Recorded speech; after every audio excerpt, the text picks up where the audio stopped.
Hello students, myself Rukhsar, Assistant Professor, Department of Chemistry, Kanodia College।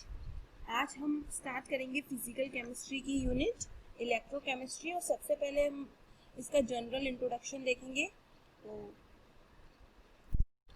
तो सबसे पहले हम देखते हैं इलेक्ट्रोकेमिस्ट्री वर्ड के बारे में जानते हैं। तो इलेक्ट्रोकेमिस्ट्री में इलेक्ट्रो और केमिस्ट्री दोनों चीज़ें इंक्लूड हैं। तो यहाँ पर हम डिस्कस करेंगे कि इलेक्ट्रिसिटी कैसे जनरेट हो रही है और उससे क्या क्या केमिकल चेंजेस हो रहे हैं या फिर केमिकल चेंजेस से इलेक्ट्रिसिटी जनरेट हो रही है, उसे बोला जाता है इलेक्ट्रोकेमिस्ट्री।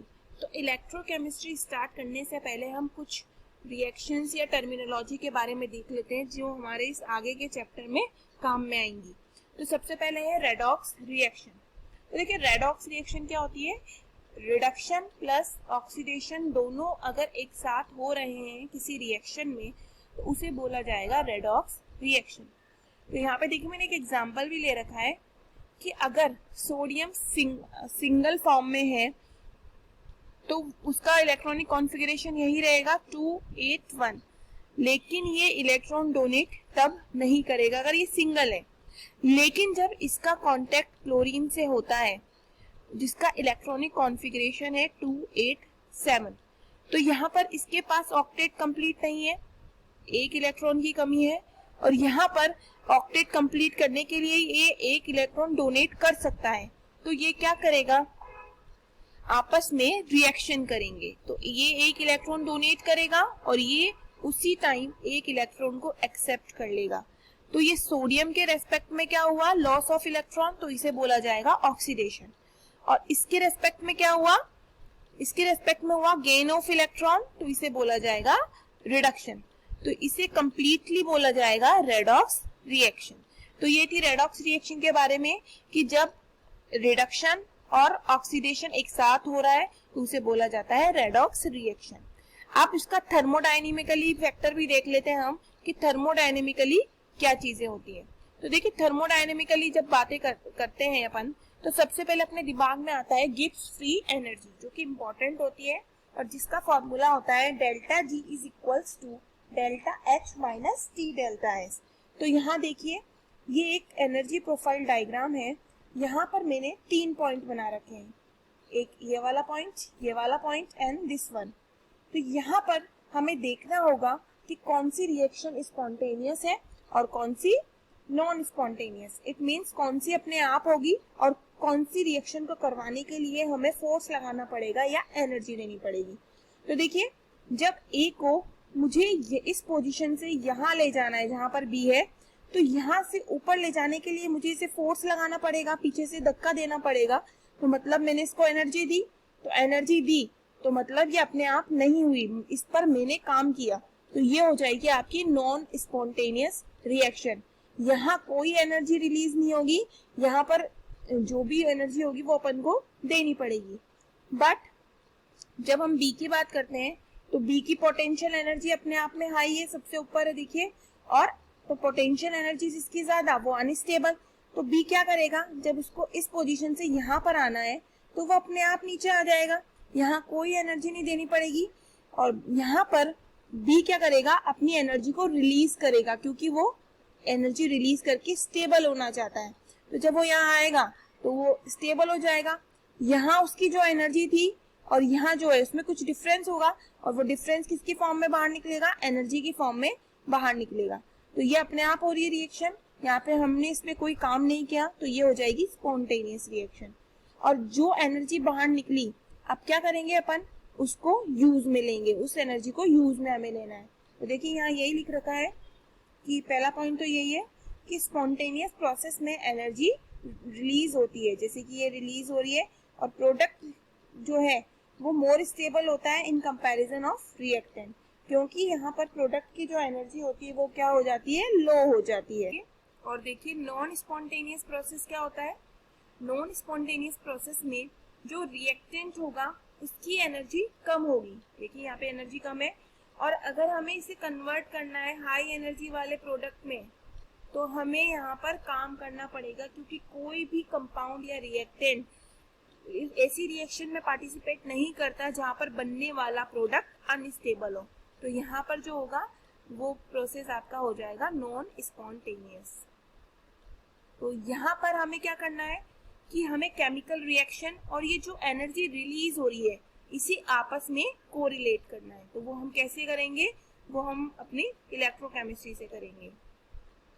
तो यहाँ पर सबसे पहले इलेक्ट्रोकेमिस्ट्री अपन स्टार्ट करें तो मैं आपको 3 एग्जांपल्स ऐसे लेके समझाती हूँ ताकि आपको समझ में आए कि कौन ऑक्सीडेशन रिडक्शन में पार्टिसिपेट करेगा, कौन इलेक्ट्रॉन डोनेट करेगा और कौन रिएक्शन शो करेगा या नहीं करेगा। तो सबसे पहला एग्जांपल ये देखिए, एक सेल लिया है मैंने। तो सेल में मैंने कॉपर सल्फेट का सॉल्यूशन लिया है जिसमें कॉपर +2 स्टेट में है और सल्फेट -2 स्टेट में है, और ये एक जिंक रोड ली है जिसमें जिंक सॉलिड है। अब जब यहाँ पे देखिए ये कॉपर सल्फेट का जो सॉल्यूशन है वो कैसे कलर का है, ब्लू कलर का। कॉपर सल्फेट का सॉल्यूशन ब्लू कलर का ही होता है। अब कुछ टाइम के बाद क्या होता है, धीरे धीरे ये कॉपर सल्फेट का जो ब्लू कलर है वो फेड होने लग जाता है, हल्का होने लग जाता है। तो जब इसका टेस्ट किया गया कि इसमें ये कॉपर सल्फेट का जो ब्लू कलर है वो हल्का क्यों हो रहा है, तो इसके कई रीजन आए। तो पहला तो ये था, और दूसरा कि ये जो जिंक रोड है इसके साइड में, इधर साइड में, इसके साइड में एक रेड येलो कलर का पीपीटी सा डिपोजिशन होने लग जाता है। तो यहाँ पर हमने देखा कि जब इसका टेस्ट किया गया कि कॉपर सल्फेट के सॉल्यूशन में जब टेस्ट लगाया गया कि भाई यहाँ पर इसका ब्लू कलर फेड क्यों हो रहा है, तो यहाँ पर सबसे पहले रिएक्शन पॉसिबिलिटी क्या बनी कि ये पॉसिबल है कि जिंक और कॉपर सल्फेट ने आपस में रिएक्शन करी और जिंक सल्फेट बना और कॉपर बना। ये अपन एक पॉसिबिलिटी लेके चलते हैं। और अपन ने इसका कंफर्म कैसे किया इस रिएक्शन को कि जब अपन ने इस सॉल्यूशन का टेस्ट लगाया, अमोनिया डाला, सबसे पहले इसको बेसिक में कन्वर्ट किया, उसके बाद जब H2S पास करी तो यहाँ पर जिंक सल्फाइड का व्हाइट पीपीटी बना। कॉपर सल्फेट के सॉल्यूशन में जिंक सल्फाइड का टेस्ट लगाया अपन ने और वो आ गया। इट मींस यहाँ पे कोई ना कोई रिएक्शन ऐसी हो रही है कि जिससे जिंक रोड का जो जिंक है वो सॉल्यूशन के अंदर धीरे धीरे आ रहा है। तो यहाँ ये देखा गया कि यहाँ पर कॉपर सल्फेट धीरे धीरे किस में कन्वर्ट होता जा रहा है, जिंक सल्फेट में, और ये जो कॉपर है वो +2 स्टेट में, वो जिंक से 2 इलेक्ट्रॉन लेकर इस रोड पर यहाँ पर डिपॉजिट होता जा रहा है जो रेड कलर या येलो कलर का पीपीटी सा है। तो यहाँ पर ये रिएक्शन अपने आप हो रही है, हमने यहाँ कोई हीट नहीं दी, कुछ भी नहीं दी। तो यहाँ पर ये जो प्रोसेस हो गया वो क्या हो गया, स्पॉन्टेनियस या स्वतः अपने आप हो रहा है। अब स्पॉन्टेनियस प्रोसेस हो रहा है, इट मींस इसकी एनर्जी ज्यादा होगी और प्रोडक्ट की कम होगी, तभी तो ये अपने आप हुई। अगर प्रोडक्ट की ज्यादा होती तो हमें करवानी पड़ती क्योंकि ये अनस्टेबल होता प्रोडक्ट। लेकिन यहाँ पर ये रिएक्टेंट की एनर्जी ज्यादा है तो रिएक्टेंट अनस्टेबल है, जो किसमें कन्वर्ट हो रहा है, स्टेबल प्रोडक्ट के अंदर। तो यहाँ पर जो ये एनर्जी रिलीज हुई, एनर्जी रिलीज करेगा, ज्यादा एनर्जी से कम में जाएगा, उस चीज को अपन को देखना है कि वो एनर्जी कैसे काम में ले सकते हैं। ये तो था पहला एग्जाम्पल। सेकेंड एग्जाम्पल देखिए, सेकेंड एग्जाम्पल में क्या किया है, एक कॉपर की रॉड ली, पहले एग्जाम्पल का उल्टा कर दिया। एक कॉपर की रॉड ली और सॉल्यूशन किसका ले लिया, जिंक सल्फेट का। अब जिंक सल्फेट का सॉल्यूशन कलरलेस होता है। अब यहाँ पर पॉसिबल रिएक्शन क्या होनी चाहिए कि कॉपर ने जिंक सल्फेट से रिएक्शन करी और कॉपर सल्फेट बनाया और जिंक बनाया, और सॉल्यूशन का जब अपन ने टेस्ट लगाया कॉपर सल्फेट बन रहा है या नहीं बन रहा है ये देखने के लिए, तो इसमें H2S पास की तो ब्लैक पीपीटी आना चाहिए था क्योंकि कॉपर आ रहा है, बट ब्लैक पीपीटी नहीं बना। इट मींस यहाँ पर ये रिएक्शन नहीं हो रही। तो अपन ये कह सकते हैं कि ये नॉन स्पॉन्टेनियस है, ये अपने आप नहीं हो रही। और अगर अपने आप नहीं हो रही इट मींस यहाँ पे रिएक्टेंट की एनर्जी कम है तो रिएक्टेंट ज्यादा स्टेबल है, और यहाँ पर जो प्रोडक्ट है उसकी एनर्जी ज्यादा है तो यहाँ पर रिएक्शन नहीं हो रही। थर्ड एग्जाम्पल मैंने लिया, यहाँ पर मैंने ली कॉपर की रोड और जो मैंने सॉल्यूशन लिया वो सिल्वर क्लोराइड का लिया। सिल्वर क्लोराइड का सॉल्यूशन भी कैसा होता है, कलरलेस होता है।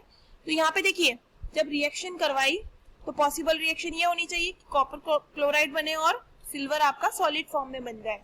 तो मैंने क्या किया, फिर मैंने कॉपर का टेस्ट लगाया, सॉल्यूशन के अंदर से थोड़ा सैंपल लिया और उस पर कॉपर का टेस्ट लगाया तो ब्लैक पीपीटी बना। तो ये क्या कंफर्म कर दिया कि कॉपर क्लोराइड यहाँ पर सॉल्यूशन में रोड से आ रहा है। इट मींस यहाँ पे रिएक्शन हो रही है। तो यहाँ पे रिएक्शन हो रही है तो अपन ने कोई यहाँ पे फोर्स नहीं दिया, इलेक्ट्रिसिटी नहीं दी। इट मींस ये क्या होगी, स्पॉन्टेनियस। और स्पॉन्टेनियस मीन्स यहाँ पे रिएक्टेंट की एनर्जी ज्यादा होगी और इसकी कम होगी, तो एनर्जी रिलीज होगी। तो उस एनर्जी को हमें काम में लेना है कि हम उसको कैसे काम में ले सकते हैं। तो इन तीनों सेल से हमें क्या पता चला कि अगर हम जिंक की और कॉपर की इलेक्ट्रॉन डोनेशन की पावर को कंपेयर करें तो इन दोनों में से किसकी है ज्यादा?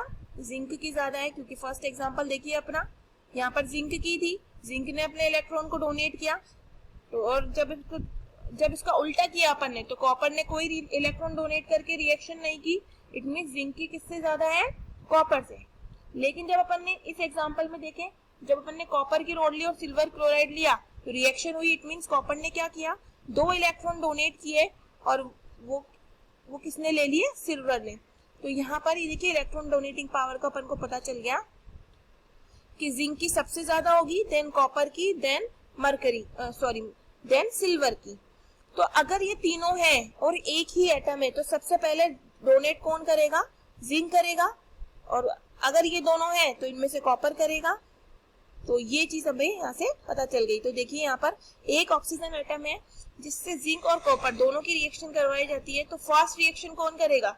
तो बनने वाला जो प्रोडक्ट होगा वो जिंक ऑक्साइड होगा, क्योंकि जिंक क्या करेगा? फटाफट इलेक्ट्रॉन डोनेट करके ऑक्सीजन से रिएक्शन करेगा और आपका जिंक ऑक्साइड बनेगा, जबकि कॉपर ऑक्साइड अपना नहीं बनेगा।